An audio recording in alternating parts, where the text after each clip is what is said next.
මෙතන තියෙන්නේ තවත් අගනා වටිනා නිර්මාණයක්. ඇත්තටම මේක පිටිපස්සේ තියෙන කතාව හරියම දුක හිතෙන දෙයක්. 2023 පෙබරවාරි මාසේ නවසීලන්තයට ආවා ගේබ්‍රියල් කියන සුළි කුණාටුව. ඒ සුළි කුණාටුව අතරතුරේදී මේ උද්‍යානයේ තියෙන ගස් 100කට වඩා වැඩි ප්‍රමාණයක් බිම වැටලා තියෙනවා ඒ සුළි කුණාටුවට හසු වෙලා. ඉතින් ඒ වැටුණු ගස් උපයෝගී කරගෙන මේ විදිහ නිර්මාණයක් කරලා තිනවා මාකස් මැටන් කියන නිර්මාණකරුවා.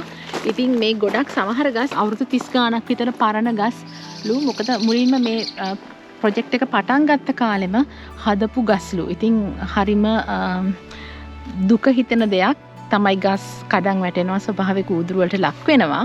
හැබැයි ඒ වයින් මේ වගේ ප්‍රතිනිර්මාණයක් කරලා අලුත් දෙයක් පෙන්වන්න පුළුවන්කම ලැබිලා තියෙනවා. ඉතින් මෙතනදී අපිට ඉතින් එක දෙයක් හිතෙනවා අපි ආසාවෙන් කාලයක් තිස්සේ ලොකු කරගන්න ගස්. හරියට ඒකත් අපේ ජීවිතේ වගේනේ ස්වභාවික ඌදුරු වලට ලක් වෙලා හරි ඌදුරු ආවහම නැති වෙලා යනවා. ඉතින් ඒ ගස් දකිද්දී මෙතන මේ ක්‍රියේෂන් එක දකිද්දී ඇත්තටම අපිට මේ හනේ හරි වව් කියන එක්ස්පීරියන්ස් එකටත් වඩා පොඩි දුකක් හිතේ ඉතුරු වෙනවා. මේ ගස් ගොඩ තව කාලයක් ජීවත් වෙලා ඉන්න තිබුණු ගස් තමයි මේ විදිහට ආකාලේ වැටිලා තියෙන්නේ කියලා.